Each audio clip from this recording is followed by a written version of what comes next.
I think it's reasonably fair to say that wise people are not especially common.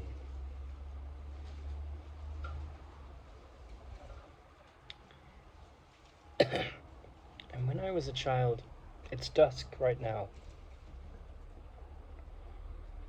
and the chickens have gone to sleep, and the earth is quietening for the night. The light is fading. And in the morning, we don't have a cockerel right now, but the baby chicks will wake up with their mother and they will go out and they will look for food. And as I was a very young person, I was completely entranced by nature. As a child, that was my passion. And as I got older, there's a sort of thing that happens in youth where you want to see all the countries and you want to see all the great plays and you want to read all the great books and you want to have a taste of all these different experiences. And then as you age, you start to see the sorrow in man, the conflict, the aggressiveness, the pettiness, the insecurity, the grievances. And like Robert Frost's poem where he says, I came to a clearing, I came to a break in the road where there was a fork, and I took the road less traveled.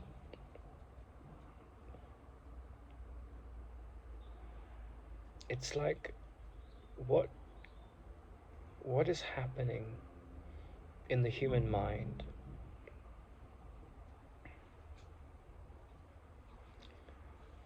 Most of us are creatures of habit, living a normal life, getting up, going to work, cooking, cleaning, being with our loved ones, being alone, walking, doing our hobbies,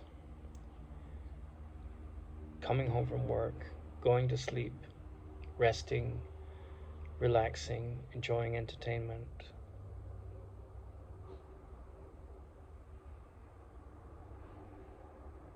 And, I had this whole path worked out for myself where I would be a biologist or a natural history television presenter or something like that.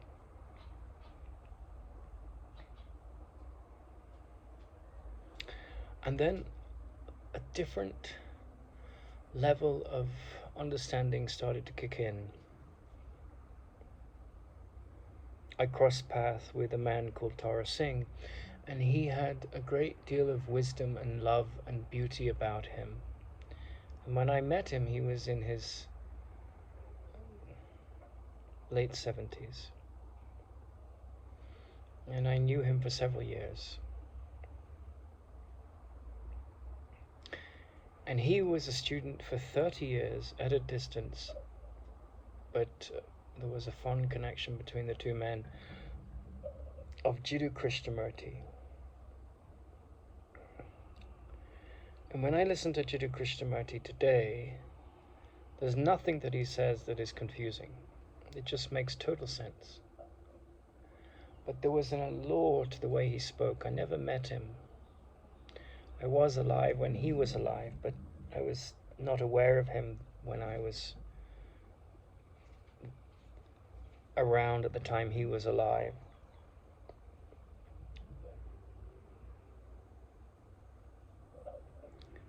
But over a course of many years, Tara Singh, my teacher, got to the point where he started to understand what Krishnamurti was saying. And Krishnamurti pushed him into a corner and said, if you're really serious, you have to look at the world in a very different way.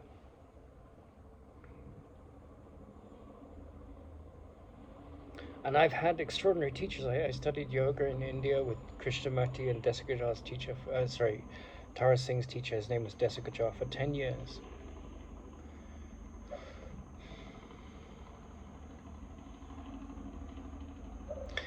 But really it was Tara Singh and one other person that I met that really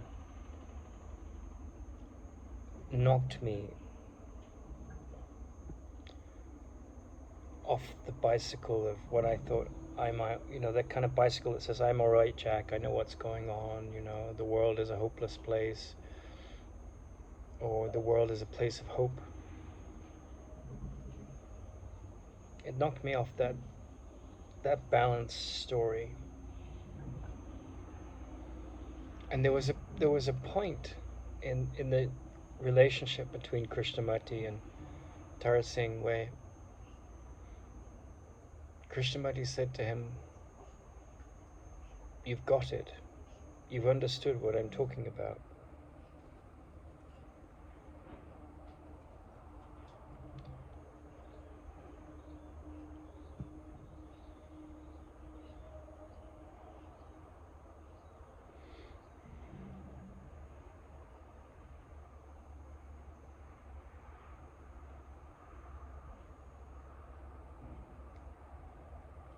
And they were both men that had zero neurosis.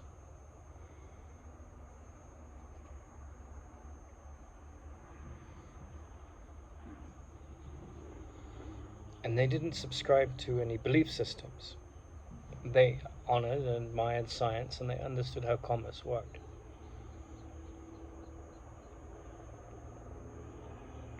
And they were profoundly peaceful.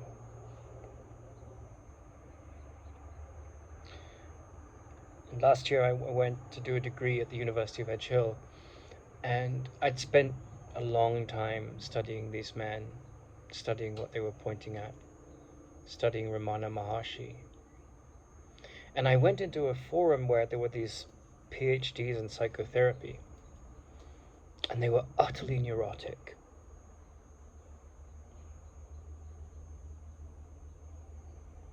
And Krishnamurti says, if you're out there in the world full of your neurosis and the chaos of that neurosis, and you can have a PhD in psychotherapy, but be full of neurosis and not see it, then you're going to cause a lot of mischief in the world. No matter what you do, unless you handle that inner issue, that inner turmoil, you will create problems.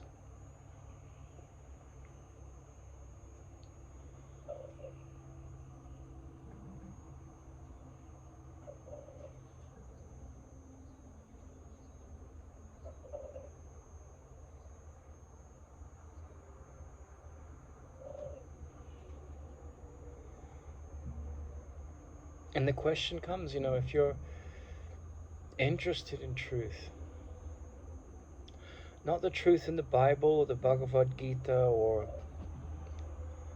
whatever holy book you choose to specialize and focus on, but if you're actually interested in the truth about your nature, you're going to be brought to a place inside where you have to confront the illusions that your mind is attached to.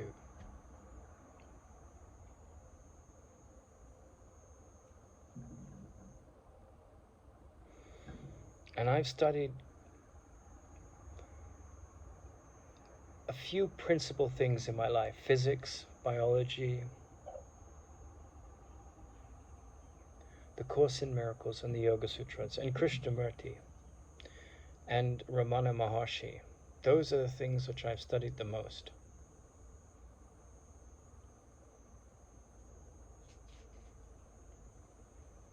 And there's a line in the Course in Miracles that says, you don't have to believe what it says in this book. You simply have to put it to the test. And by putting it to the test, you will find out its truth. And the Course in Miracles is saying very similar things when you strip away the different languages. Not English, because Krishnamurti spoke in English, the Course in Miracles was written in English. But the languages of, like, the phrases, But Krishnamurti spoke in a completely secular language for the most part. And he was a bit of a naysayer. And there was a wonderful man who I think was a very interesting character called Robert A. Johnson. And without a doubt, he's written the best books on the challenges of being a man or a woman in the West. Without a doubt. The books are He, She, and We. And we'll cover those in this channel as time goes by. We'll go deeply into them. But when he was a young man, I think he was about 12, and he had an accident. A car accident. He was on a bicycle and a car hit him, and I think his artery was cut of his leg, and he almost lost the leg, and he got bandaged up in the hospital. And if it weren't for the shrewd attention of a nurse, he would have died that night, but she saved his life. And he said that the morning of that experience he was a 12-year-old boy, and by the time of night, he was an old man, because he was this close to death. And it was an experience that matured him in profound ways.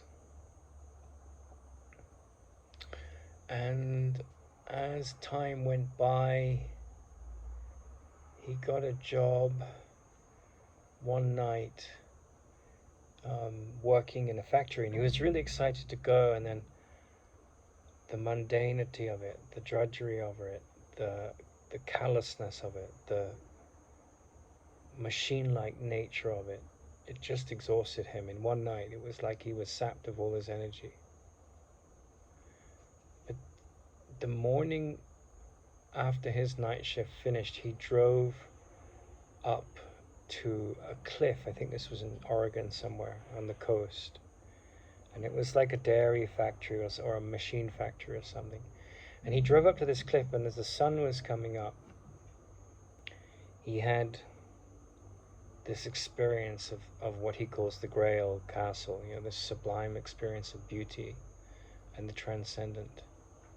And he wasn't to have the same experience again for like 30 odd years. It didn't have, like, he was 18 or 16 then, and then when he was like 53 or 54 or something, he was in India, and he'd just gone through a similar exhausting experience traveling around the world from California to New Delhi. And as he came to go to bed, as the light was coming up in Delhi with all these beautiful minaret towers of ancient Delhi, old Delhi, he had another experience of the transcendent. But he's a very interesting man, because he stumbles upon Krishnamurti in his young life, I believe in Ojai, California.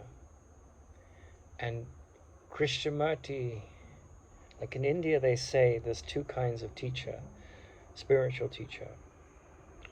And everyone is teaching by example. Everyone is at a certain level of spiritual awareness.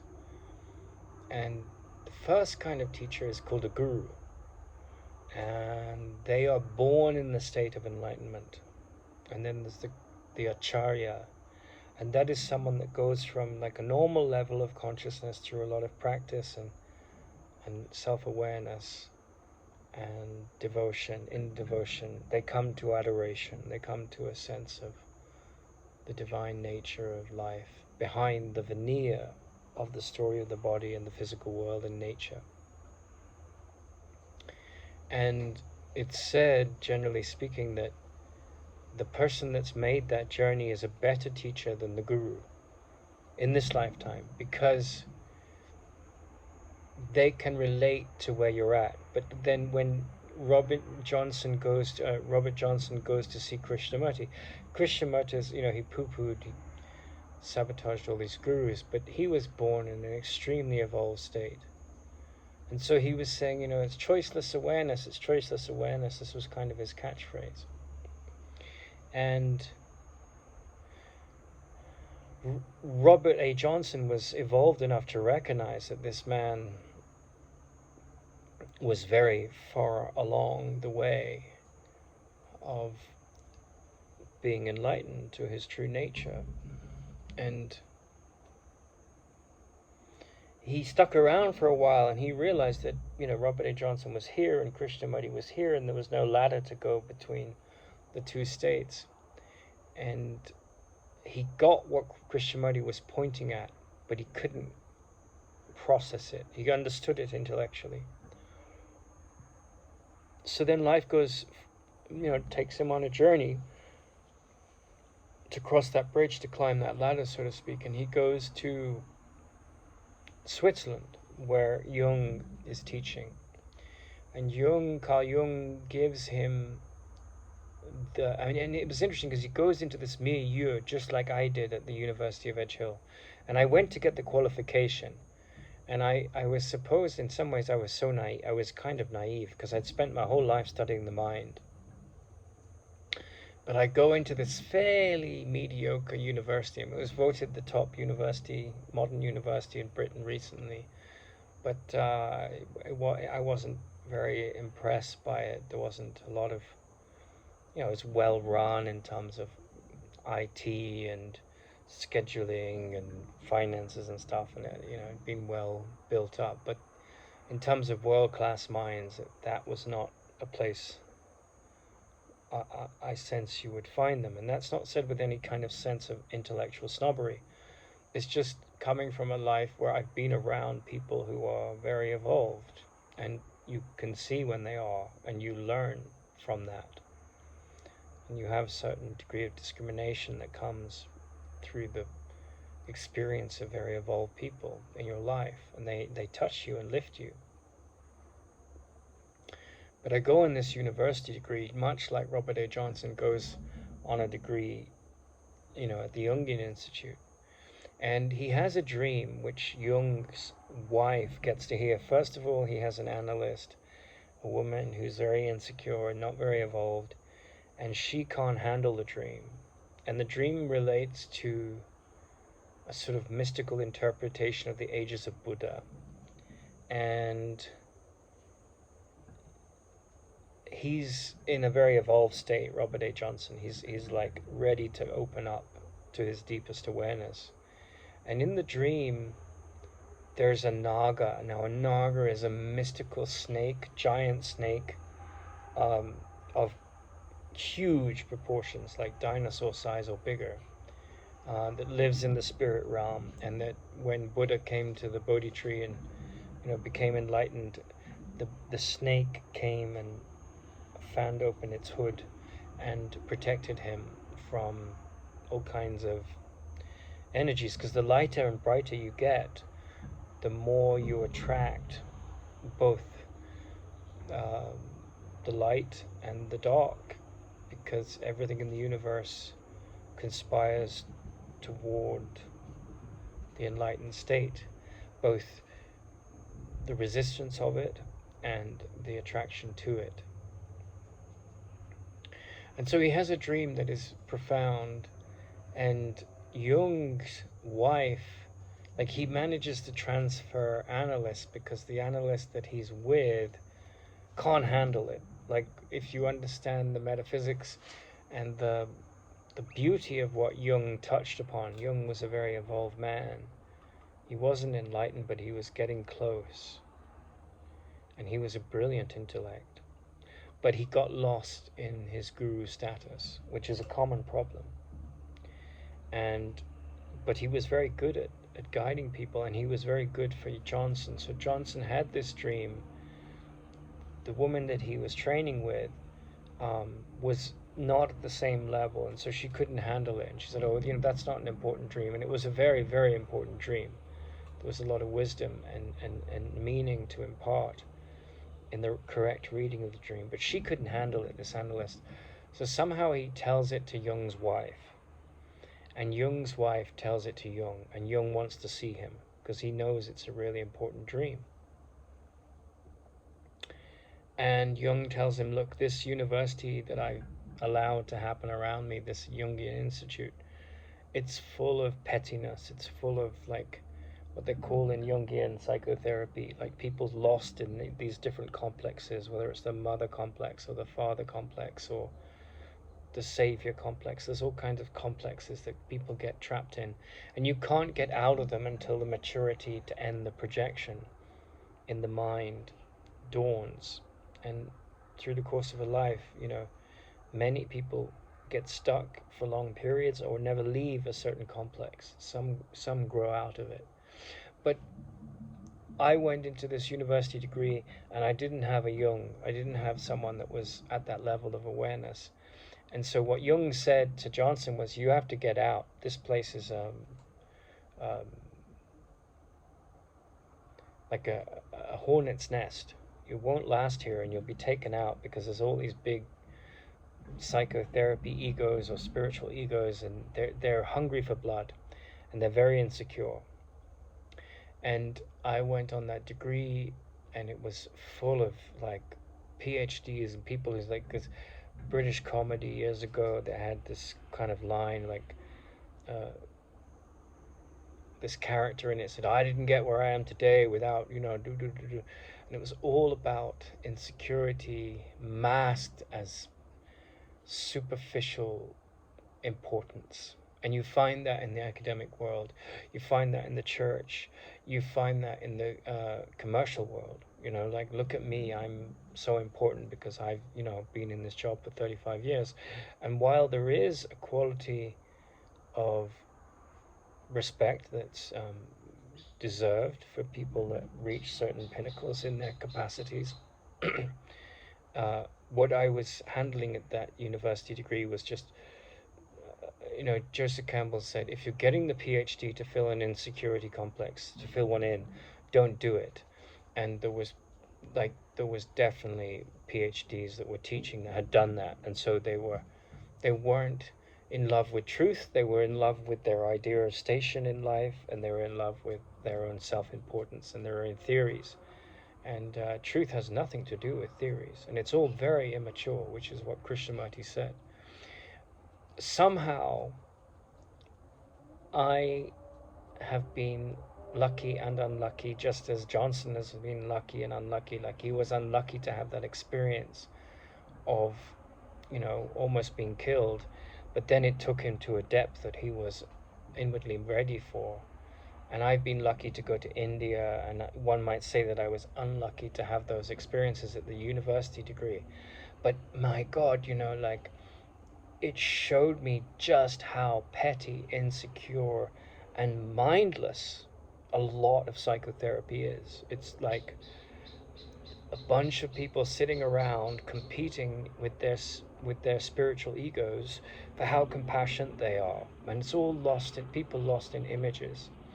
And a lot of them don't have the maturity. I would say probably the majority of psychotherapists are question that it's wise to question whether they have the maturity to handle the mantle of the post, the role that they're taking on. And so, as Krishnamurti said, social workers, healers, psychotherapists often are proliferators of far more chaos than they because they don't know themselves. And so they go around and they have these airs and their letters after their name, and they write books and they think they're all very important, and they make diagnoses, and very often they know nothing about who they are. However, anyone that goes into such a profession at some level, no matter how small the door that's opened, creaked open, there is an interest to understand the nature of the mind and what lies beyond the mind. But you could, line up hundreds of psychotherapists and they'd be totally lost in the intellect. And they'd profess to all these, training and experience, and yet they're and compassion, but often it's ego, empathy. They need you to pay for their salary and so forth. But occasionally you'll get someone like Robert A. Johnson. And what was shocking to me was just how mindless the professors were about their field and their, like the closed doors they had to the very many schools that exist in psychotherapy, and the sort of cult-like features of those closed doors. It's like it was a very petty environment. It was an environment that was built around neurosis. And it was neurosis trying to heal neurosis, which is hilarious when you think about it from a certain point of view.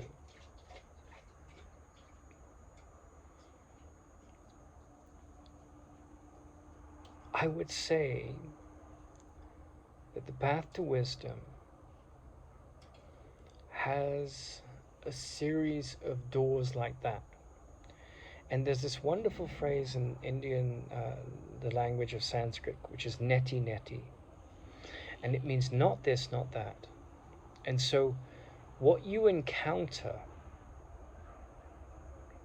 in your path in the world, whatever it is, whether you work in an office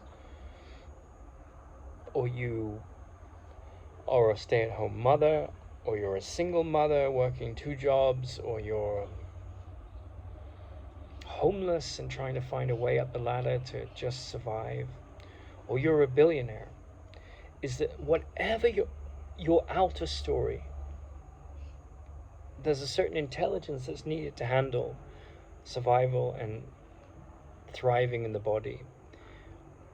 But to come to the terrain where enlightenment is your main interest,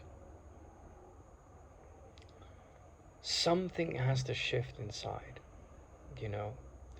And it's amazing because you see these people that take off as teachers of spiritual teaching. And often they're doing it through sort of sexual charisma, or they're doing it through the lure, L-U-R-E, and the promise of, I will give you this beautiful experience of nirvana. And the psychotherapist will reassure you and make you feel very special. And yet it's their profession, And occasionally you'll meet a man or woman that's bigger than their profession. And those kind of characters, I think, are generally quite rare because they see through the bullshit.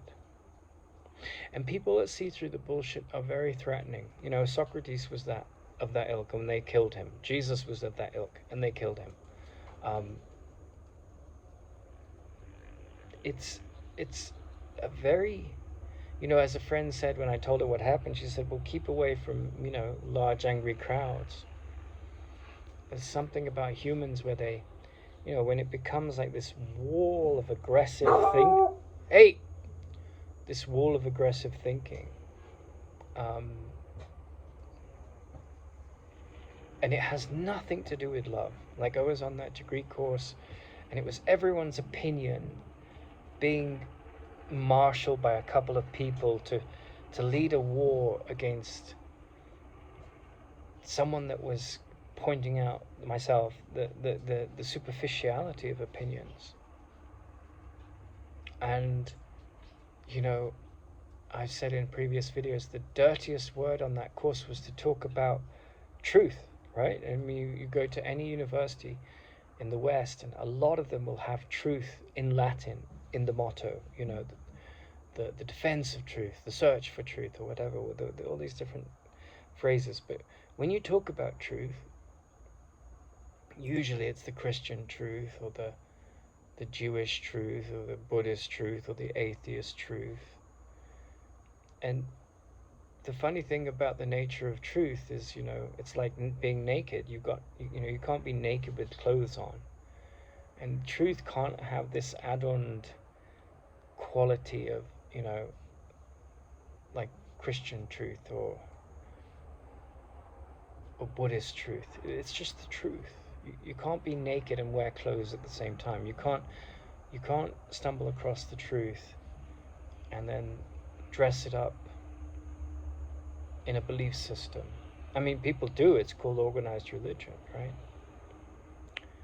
But the thing about these characters that I've encountered in my life, whether they were Jiddu Krishnamurti through his writings and his talks, and through the presence that I felt that was imbued of him, about him, the essence of him in my teacher, or my teacher Tara Singh, or the lasting presence of Ramana Maharshi.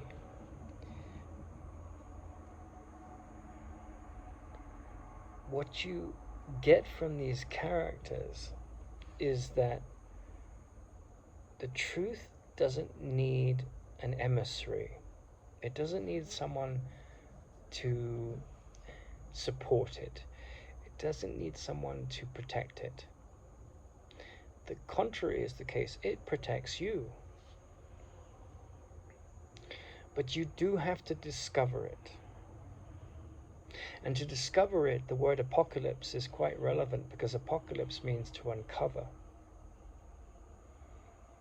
And what apocalypse really means is to uncover, like if someone's sleeping under a bed, you lift up the covers, you uncover them, and you get to see them, their body beneath the covers. And when the cover's over them, you can't see them. And in a similar way, ignorance has to be uncovered. Neurosis has to be uncovered and pulled away and dropped to find your true nature. And, in a couple times in my life, I tried to become, or 3 times in my life, I investigated becoming a monk. And every time I couldn't handle the dogma. Because the dogma is part of that neurosis. It's part of that covering up, that ignorance. If you say that to, a priest or a Zen priest or a Catholic monk, it amounts to blasphemy. And I would say that the closest I came was the Zen Buddhist tradition, because they're the lightest on dogma, but they still have their idols of Buddha and so forth. But Buddhism, all of these traditions, you find statements like, when you're on the path and you come across the Buddha, kill the Buddha, things like that, which means that any idol that you have, whether it's science or Buddhism or the Course in Miracles, the idol is in your mind, and it will trip you up. And so, the important thing about wisdom, about love, about faith, about healing, is that it's not dependent on another.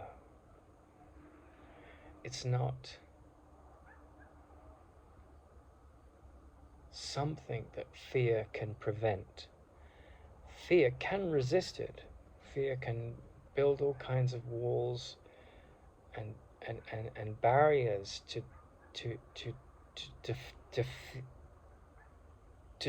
itself being seen for what it is. But I had such the word that really resonated me with Krishnamurti's language in my early 20s was urgency. And we tend to associate urgency with, like, it's urgent, we have to take care of it. If we don't take care of it, there's going to be these horrible consequences. Like, if that letter doesn't get sent within a certain time frame, all hell will break loose. If we don't do X, Y, and Z, it's like your hunger. A friend of mine recently, he fasted for 6 days because he put on some weight, and he only made it through 4 of them. But he had some urgency to lose weight, but the urgency of the body's need to eat took over his ideal. And so urgency is a real thing. And when I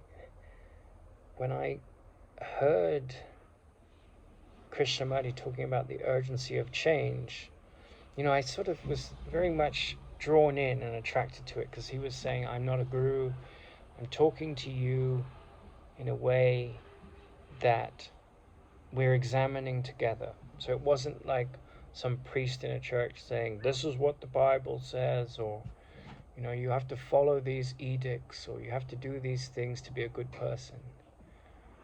Krishnamurti was saying things like, if you see that the world's in chaos, what are you going to do about it? You are the world, so you have to change your mind. And so this sense of urgency, when I saw the whole world being neurotic around me, I realized, that I had to end the neurosis inside me. And I would say that someone that's very calm and peaceful and doesn't say yes to a load of nonsense can be very threatening. Because when you don't say yes to a load of nonsense, the neurosis in people that's attracted and attached to the nonsense gets very upset. So you do have to tread carefully around crowds, because everyone is doing their best. Everyone is coming from usually quite challenging experiences. There isn't a soul on this planet that hasn't experienced pain and sorrow.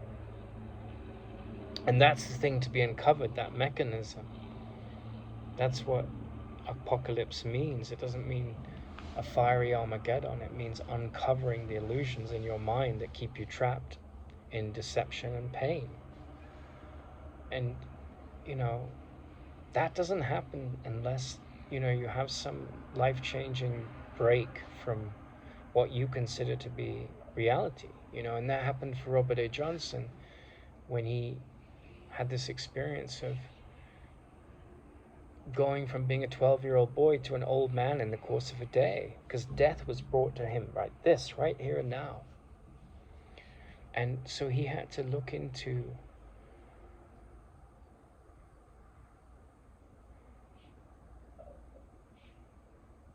what life was.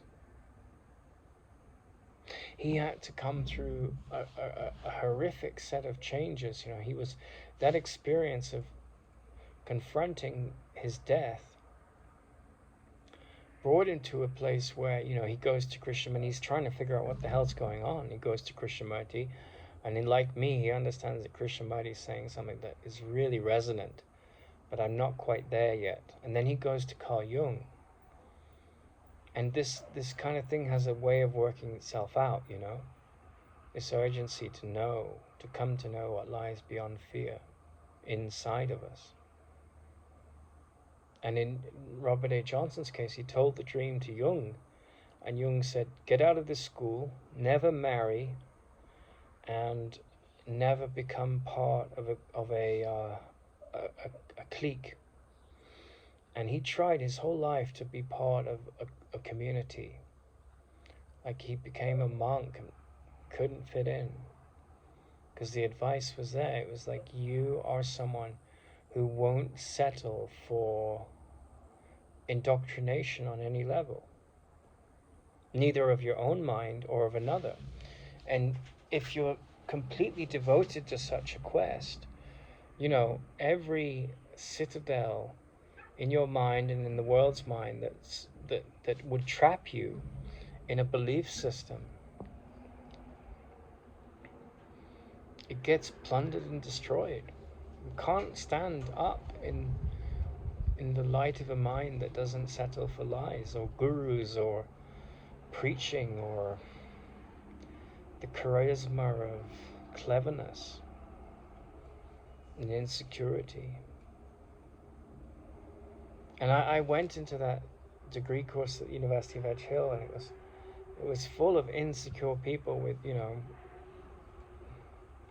not condemning them, but they were lost in a belief system about the nature of the mind that was very materialistic, and it was tit for tat, and it was my gender against your gender, and it was patriarchy has ruled the world, and it's time for women, and it was all this.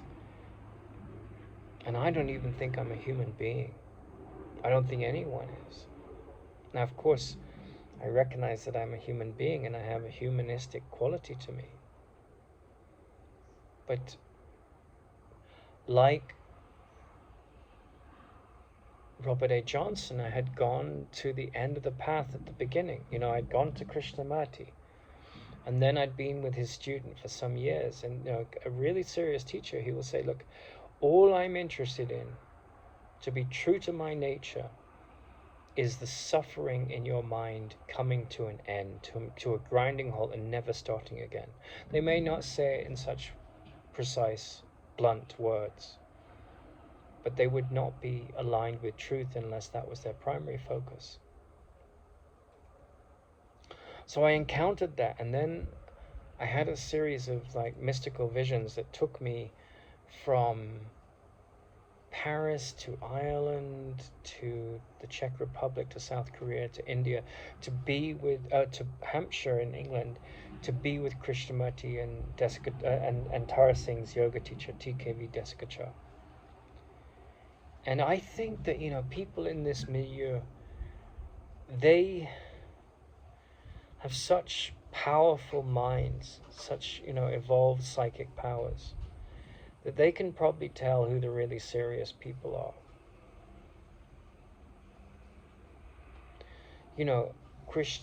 Ramana Maharshi was enlightened, and there were all these people around him that were attached to the form of his body. And they were wailing and they were praying and they were saying, maybe you can amputate the limb, because he had cancer in one of his limbs. And Ramana said, no, the disease, this is such a, people, that's why Sutra Novum is called Rethink Everything, because, people pray to God and go to all these doctors, and I'm not condemning any of it. It makes perfect sense on a certain level for healing from cancer, from all these different conditions. And of course, when you have some physical pain, it's natural to get rid of it. But Ramana didn't see himself as a body. And so all these people were saying, damn this terrible disease. And Ramana said, look, the body is a disease.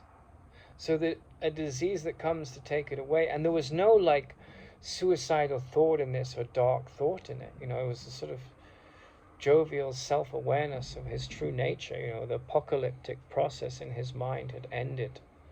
He knew who he was. And he said, I think there was another comment made around birthdays. He said, why would I celebrate this illusion that I'm living another year in the body? And you go to the Enneagram, right, which is the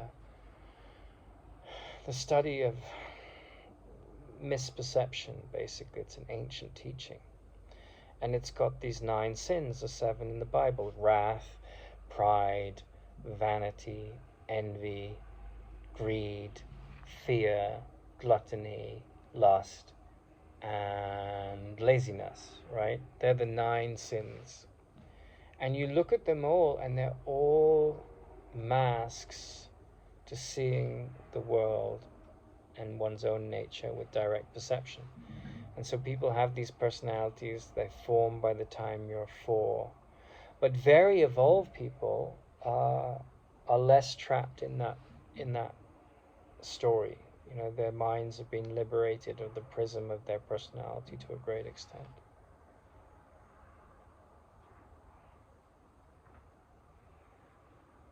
So the lazy person, his whole movement through life is not to do the work on himself and to fix everyone else. And the lustful person or the gluttonous person, they're often just craving more and more experiences, trying to jam in as much as they can before they die, and then but never aware that this ego misperception is running their minds. And the prideful person is so full of how important they are, and they can't look beyond that. And they're very insecure about looking at that dark quality of pride, looking in the mirror at that.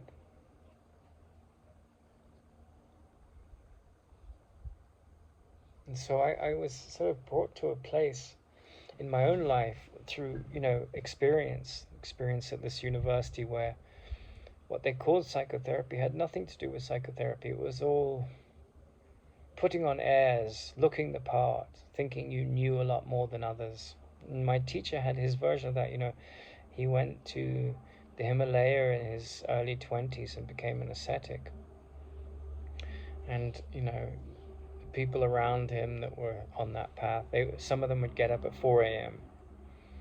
But the more spiritual ones would get up at 3 a.m. And even more spiritual ones would get up at 2 a.m. And of course it had nothing to do with spirituality. It was all ego. Look at me. Look how holy I am. Look at me. Look at how sane and compassionate I am. And it was really ironic because I was on this degree course and it was just like, it was all narcissistic compassion. It had nothing to do with compassion whatsoever. It was all about projecting victimizers. People were completely lost in their mother and father complexes or their savior complexes. And so, rather than having that warm warning from an evolved being like Carl Jung, I was ejected summarily from that environment because, I could see through all that bullshit. I could see through it. And that was very threatening.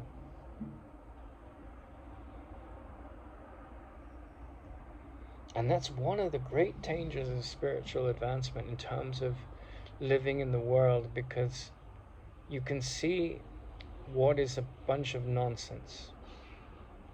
And people are very attached to their nonsense. And so, they poison Socrates and they put Jesus on a cross. And on a certain level, we feel that we should have pity for those people. But, it's like the closest thing I've come across to Jesus in the world of modern stories is Ramana. And when he says, well, why would I, be bothered about curing the disease? He did his part, but he knew life would take care in whatever way it was meant to. And he said, why would I cure the disease?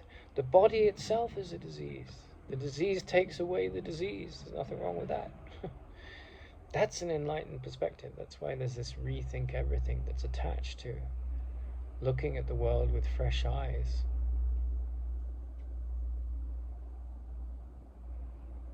And when Christ was on the cross, he was in that state where he was enlightened. And he's getting, pounded with these nails through and he's sort of, well, forgive them for they know not what they do. I mean, that's a sort of a story that resonates, because he's saying, look, when you're caught in this idea that you're a body, that your ideology and your flag and your insecurity, which you can't even see it for what it is important, or your gender, or the color of your skin, or your family lineage, any of these things that you think matter, that you defend and attack. And I'm not condoning rape or war or any of these things. People have responded to those things as best they can, often through the visor of trauma. But I'm saying that a wholly sane person is not interested in any of perpetrating any of those kind of unvirtuous acts, nor in retaliating. But that's something that comes with maturity, spiritual maturity.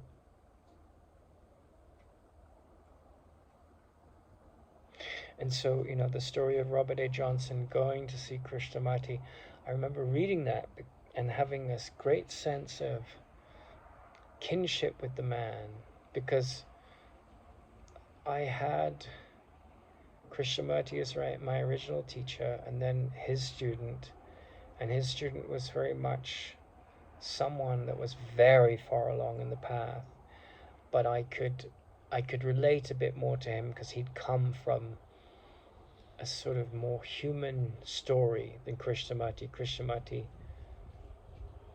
just was so far along. And then I go to India and I see these yoga teachers and their big spiritual egos and the genius of what they're teaching at a certain level, and the clever ego and all its arguments about why their tradition is better than others. And then I see the flaws in the human being that is the teacher, that when you walk into the room, when he walks into the room, everyone stands up. And that was something in the culture. The culture of India is a fascinating culture. But, in the Course in Miracles it says, awe is not appropriate for your equal, like any other human. So bowing to another human and all of that, whether it's a queen or a king or a priest or a yoga teacher, it's also tawdry and pathetic. Has nothing to do with dignity. However, having contact with the source of life, beyond the life which we associate with nature, but the source of spirit. And when you die, something disappears. The body gets decomposed. You've eaten mushrooms and hot dogs and cake and all of these kind of things, and the nourishment of that prana or chi, has given your body energy and sustenance. And in the same way, when your spirit leaves the body,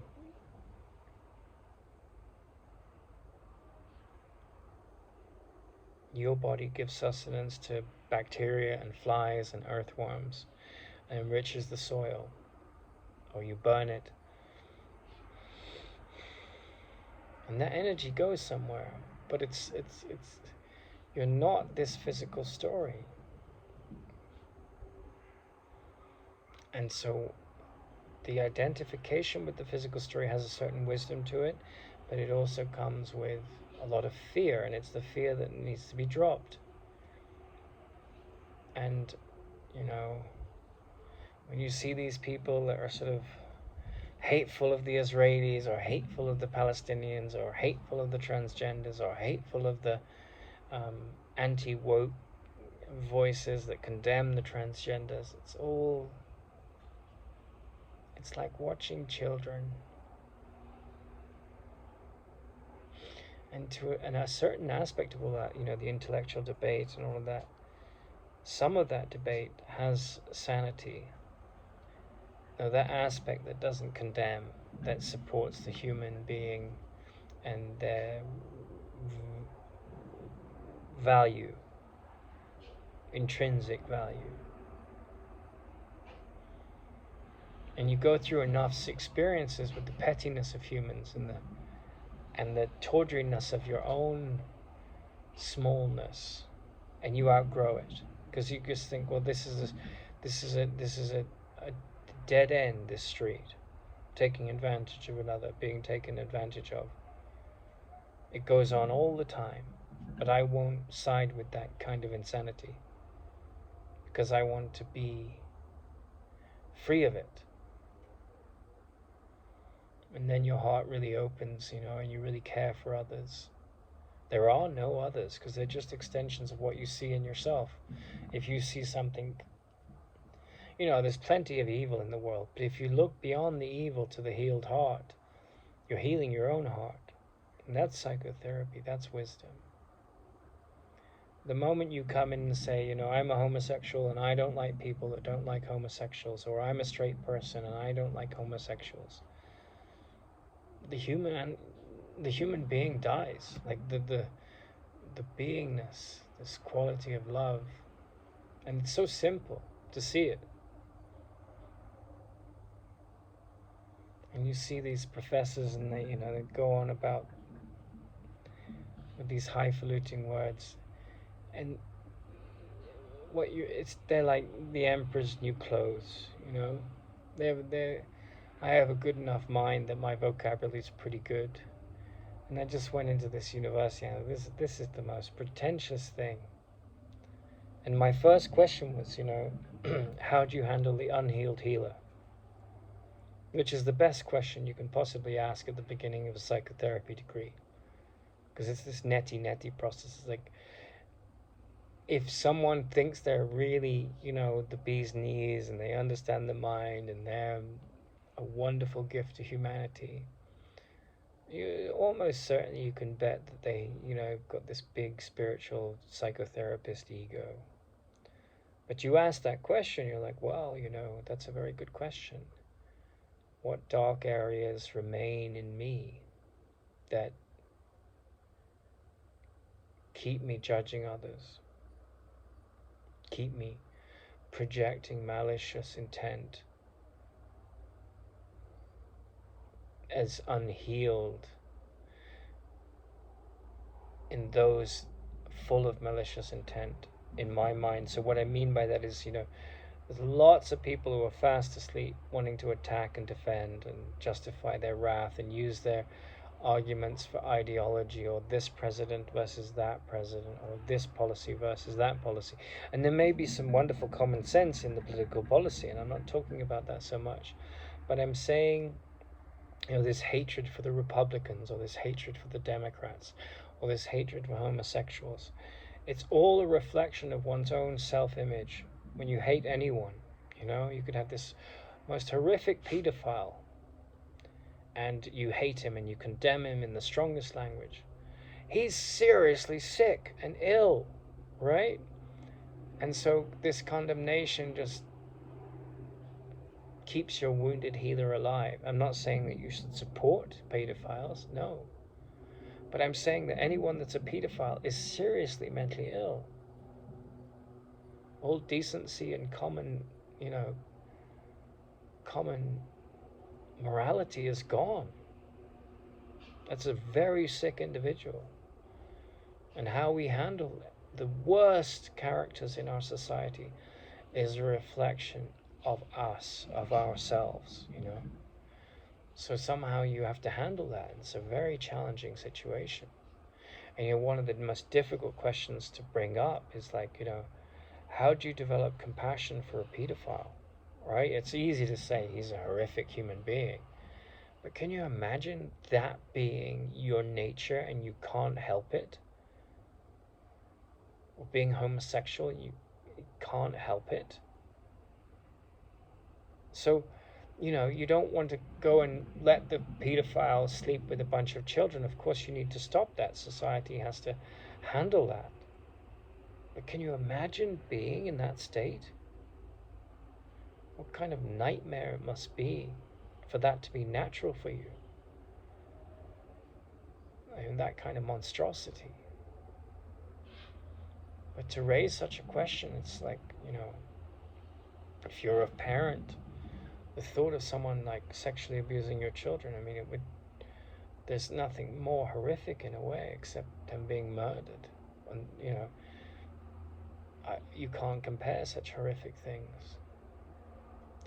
But my point is not to have these moral discussions about what to do with pedophiles.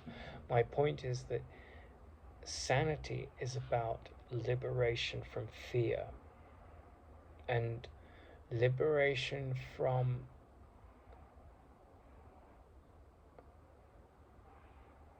not so much desire, but from the traps that desire gets you into.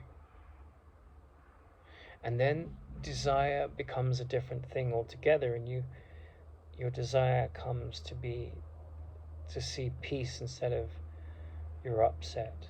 And then desire has a power, to be grateful for being, And the more you cultivate this muscle of being grateful for being, I think it's a long journey, often of a lot of boredom and a witnessing of the judgments in your mind. But the more you do it, the more the judgments fall away, and the more a sense of peace and a quality of something that isn't of time starts to surface.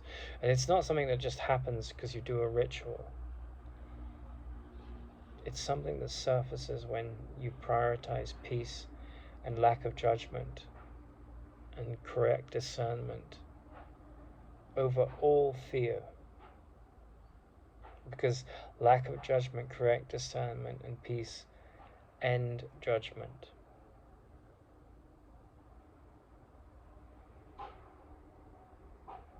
So everyone is on a path where they're, trying to make sense of why they're here to different degrees. Some people are on fire with it, and other people are fast asleep and just, think life's about work, sex, pizza, kids. And you can't judge any of these people wherever you are in that sense of urgency. But the thing that liberates you is a sense of trust. And trust, I think, is probably the scariest thing, because it means being vulnerable.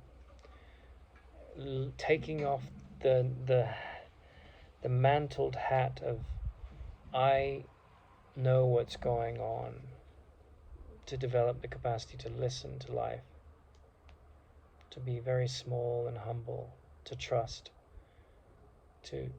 and most of us imitate, and Oscar Wilde said, imitation is the highest form of flattery.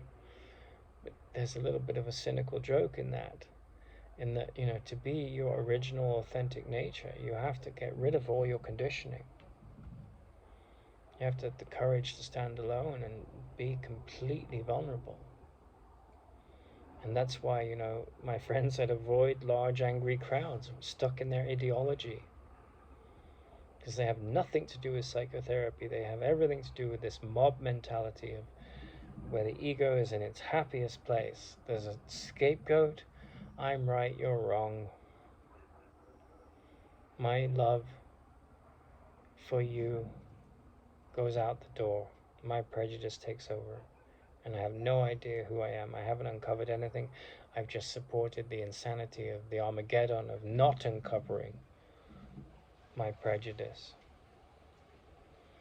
So, spirituality, generally speaking, is about being naked. Not naked with this one piece of clothing on, but naked, vulnerable, and developing trust, and seeing through neurosis and the chaos it brings.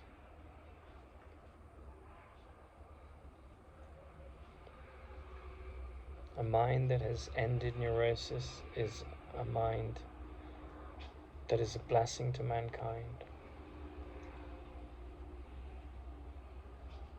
And just to think about that statement as a voice of truth, right? If that's true, wow. So then you start to think, well, what do I need to undo to end the neurosis? Have I ever met anyone that hasn't been infected by neurosis?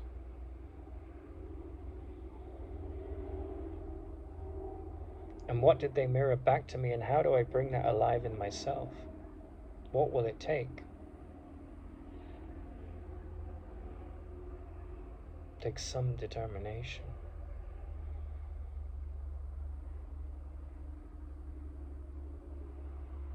Some depth. Some grit. Some willingness to fail. So one might learn